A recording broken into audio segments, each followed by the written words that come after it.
Hello student, e learning class में आपका स्वागत है। जैसे आप देख रहे हैं, आज हम कर रहे हैं 12th हिस्ट्री का सेकंड चैप्टर का नेक्स्ट पार्ट, जिसका नाम है राजा, किसान और नगर।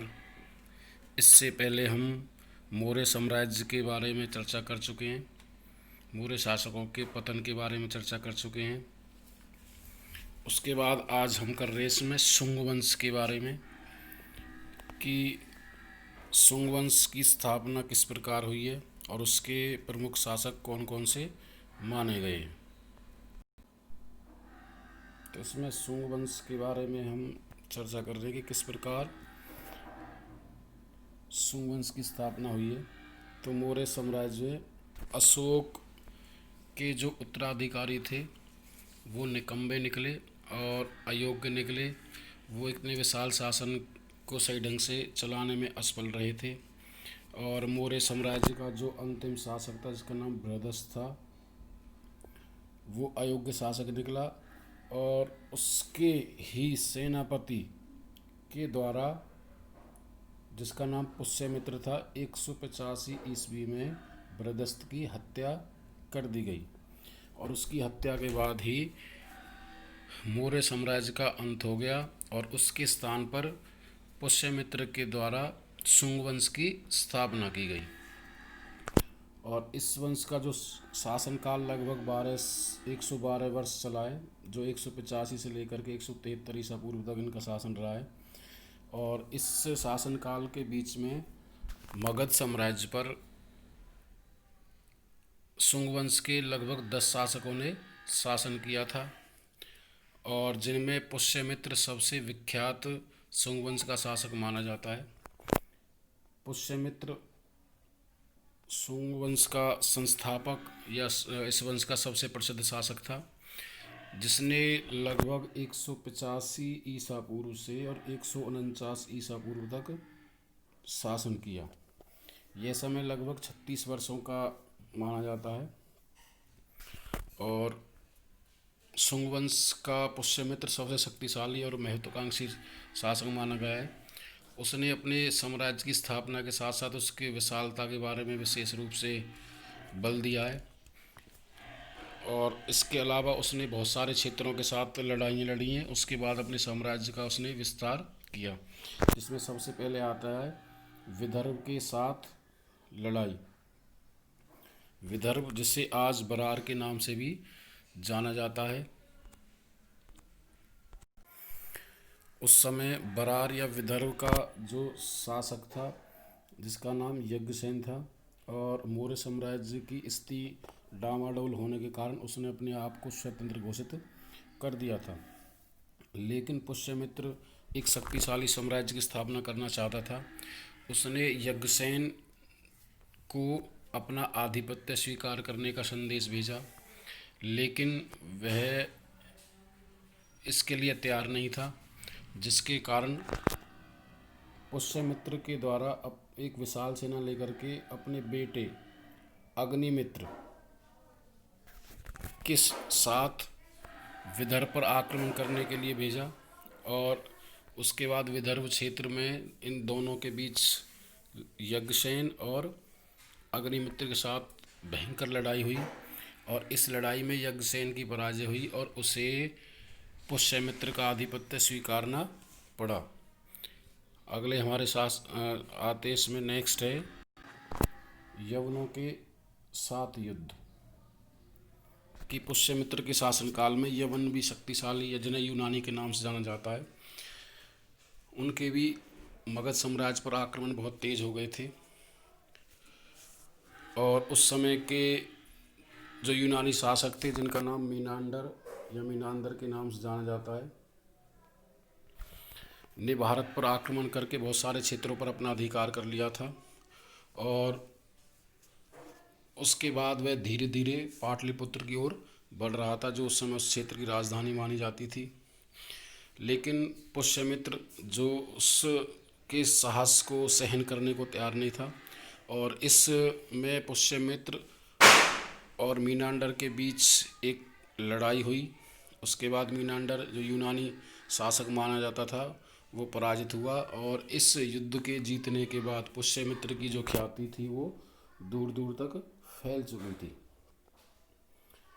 और बताया जाता है कि उसके बाद, इस युद्ध को जीतने के बाद, यूनानियों को हराने के बाद, पुष्यमित्र के द्वारा अश्वमेध यज्ञ का भी आयोजन किया गया था।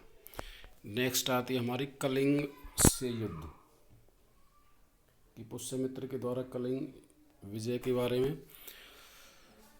तो कलिंग के हाथी गुफा अभिलेख में जो उस समय वहाँ का शासक जो खारवेल माना जाता था, उसमें इस युद्ध के बारे में जानकारी मिलती है। लेकिन इतिहास में से बताया गया कि खारवेल एक शक्तिशाली शासक था जिसने पुष्यमित्र को युद्ध में पराजित कर दिया था। लेकिन कुछ इतिहासकार इस बात को मानने को तैयार नहीं है, क्योंकि उनका कहना है कि खारवेल पुष्यमित्र के समकालीन या समक्ष शासन करने वाला नहीं था। नेक्स्ट आता है आगे शासन व्यवस्था। तो शासन व्यवस्था के बारे में चर्चा करें तो इसमें पुष्यमित्र के शासन के बारे में मुख्य रूप से वर्णन किया गया है कि वह किस प्रकार एक योग्य और शक्तिशाली शासक रहा है, और उसने अपनी योग्यता के आधार पर ही विभिन्न क्षेत्रों पर अधिकार करके और अपने साम्राज्य का, मगध साम्राज्य का उसने विस्तार किया था। उसने 2 बार यज्ञों का भी, विशाल यज्ञों का आयोजन किया था। बौद्ध ग्रंथों में उसे बौद्ध धर्म का कठोर शत्रु माना जाता है, और उसमें बताया गया कि उसने हजारों भिक्षुओं की हत्या करवा दी थी, जिसके कारण वह समाज में या बौद्ध धर्म के अंदर अलोकप्रिय माना गया। लेकिन बाद में कुछ साक्ष्यों के आधार पर ये बात गलत सिद्ध होती है। नेक्स्ट आते हैं हमारे पुष्यमित्र के उत्तराधिकारी। पुष्यमित्र के उत्तराधिकारियों के बारे में चर्चा करें तो पुष्यमित्र की मृत्यु के बाद उसका बेटा 149 ईसा पूर्व में सिंहासन पर बैठा था, और वह भी अपने पिता की तरह शक्तिशाली था, और उसने लगभग 8 वर्षों तक शासन किया है। अपने शासनकाल के दौरान उसने सिक्के जारी किए, अभिलेखों का लेखन कराया। इसके बाद अग्निमित्र का जो नेक्स्ट उत्तराधिकारी बना था, जिससे नाम दिया गया जेठ मित्र के नाम से या सुजेश मित्र के नाम से भी जाना जाता है। यह इस वंश का चौथा शासक माना गया था। उसके बाद अग्निमित्र का बेटा वसुमित्र इस वंश का शासक बना है, और वसुमित्र के बाद भागवत अथवा भागभद्र इस वंश का 9वां शासक था। इस भागभद्र के अलावा लगभग 8 शासकों ने शासन किया है, और लगभग 73 ईसा पूर्व तक उन्होंने शासन किया था। और इस वंश का, पुष्यमित्र के वंश का सबसे अंतिम जो शासक माना गया था, इसका नाम था देवभूति या देवभूमि के नाम से जाना गया है, और वह अयोग्य और विलासी शासक निकला, जिसके कारण इस वंश के का अंत हुआ था।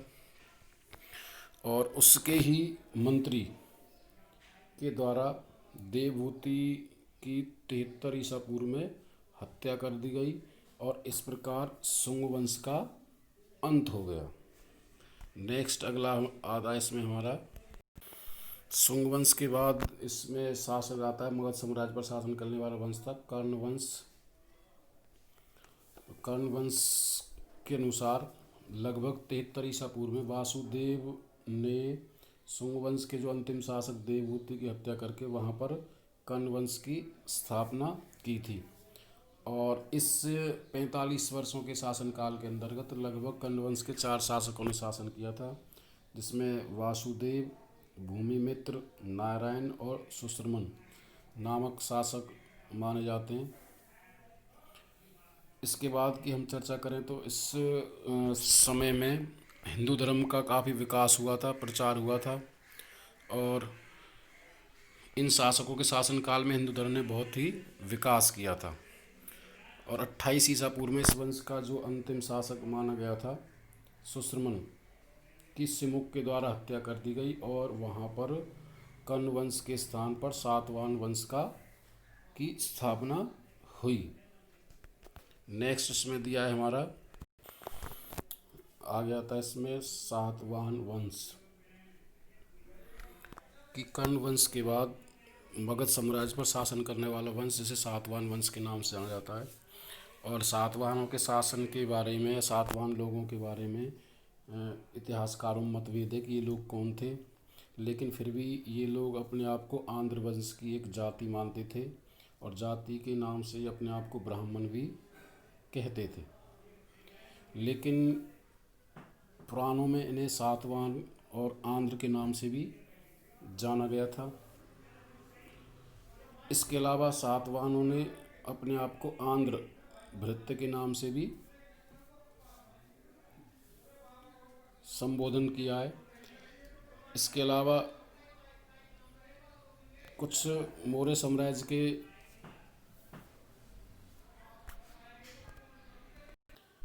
ग्रंथों से हमें सातवाहन वंश के बारे में जानकारी प्राप्त होती है कि ये एक मौर्य वंश के पतन के पश्चात सातवाहन शासकों ने आंध्र प्रदेश में अपने आप को स्वतंत्र घोषित कर दिया था और यहाँ पर उन्होंने सातवाहन वंश की स्थापना की थी। उसके बाद इसमें आता है सातवाहनों के वंश के प्रमुख शासकों के बारे में कि सातवाहन के कौन कौन से शासकों ने शासन किया है। तो सबसे पहले इसमें आता है सिमुक, इस वंश का संस्थापक जिसे माना जाता है। और इसमें बताया गया है कि सिमुक के शासनकाल में उसने बहुत सारे क्षेत्रों पर अपना अधिकार कर लिया था, जैसे सौराष्ट्र, मालवा, मध्य प्रदेश कुछ भाग थे जिन पर उसने अपना अधिकार स्थापित किया था। और उसने कर्ण वंश के जो अंतिम शासक थे, इसका नाम था सुश्रमन, के उसके द्वारा वध करके और लगभग 30 ईसा पूर्व पर अपना अधिकार स्थापित किया था। यानी कि मगध साम्राज्य पर उसने 30 ईसा पूर्व अपना अधिकार स्थापित किया और सातवाहन वंश की स्थापना रखी। इसके अलावा आते हैं हमारे नेक्स्ट जो शासक माने गए कृष्ण। सातवाहन वंश के अगले शासक कृष्ण को नाम से जाना जाता है। और इसमें बताया गया कि सिमुक की मृत्यु के पश्चात उसका भाई कृष्ण सिंहासन पर बैठा और वह भी अपने भाई की तरह वीर और साहसक था। उसने 18 वर्षों तक शासन किया है और उसने भी अपने भाई की तरह अपने साम्राज्य का विस्तार किया। अपने बहुत सारे पड़ोसी क्षेत्रों के साथ उसने लड़ाई लड़ी और उन्हें अपने साम्राज्य का हिस्सा बना दिया था। और उनकी एक विशेषता बताई गई कि उन्होंने नासिक, महाराष्ट्र के अंदर एक गुफा का भी निर्माण कराया था। नेक्स्ट हमारे आते हैं सातकर्णी प्रथम।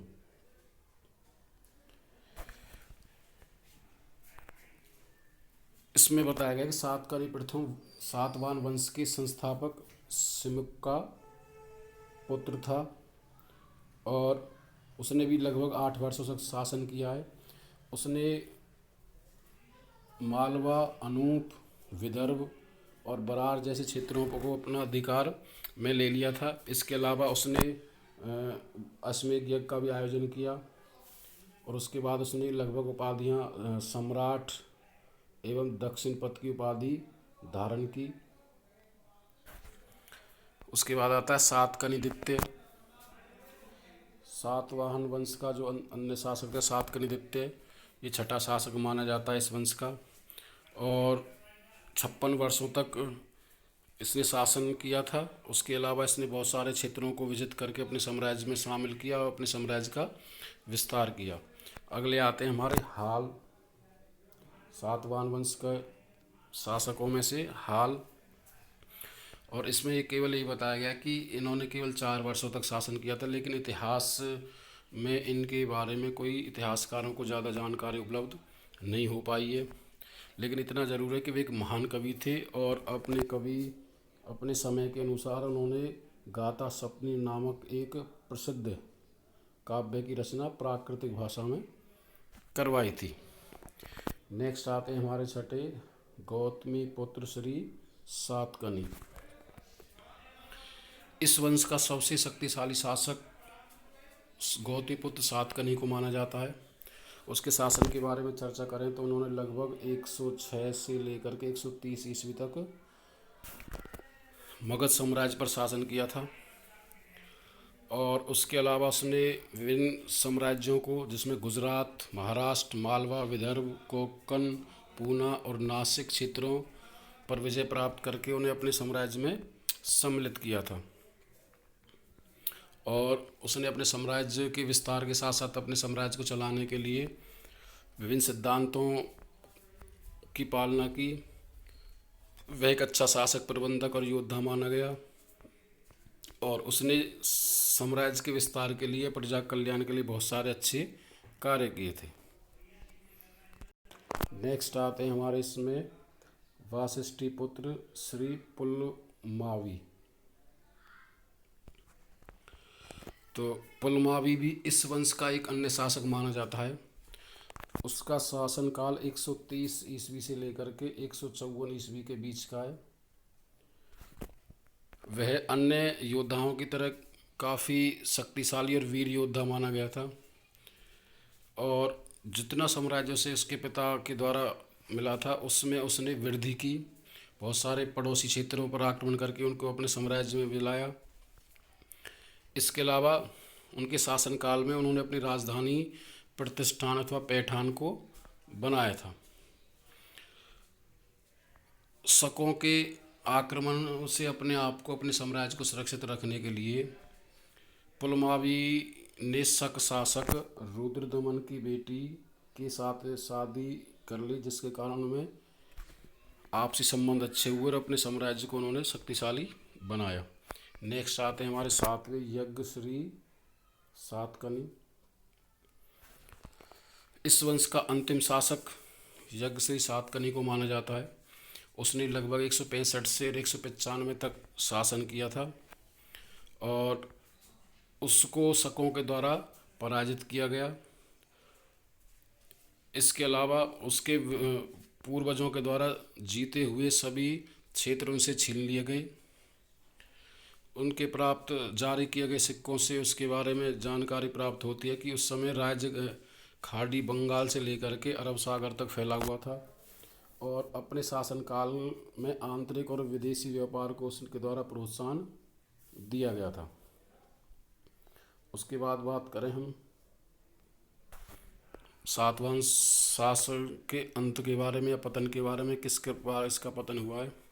तो इस वंश का जो अंतिम शासक सातकर्णी था, उसके जो उत्तराधिकारी थे वो अयोग्य और निकम्बे निकले। वे इतने विशाल साम्राज्य को सही ढंग से चलाने में सक्षम नहीं थे। इसके अलावा बहुत सारे सातवाहन वंशजों ने अपने आप को स्वतंत्र घोषित कर दिया था। इसके साथ इक्ष्वाकु और पल्लवों ने पूर्वी क्षेत्रों पर अधिकार कर लिया था और रुद्र सातकर्णी ने पश्चिमी दक्कन में अपने स्वतंत्रता की घोषणा कर दी थी, जिसके कारण धीरे धीरे ये साम्राज्य टुकड़ों में बंट गया और जो इसके पतन का एक प्रमुख कारण बना। तो thank you student, safe home, stay home.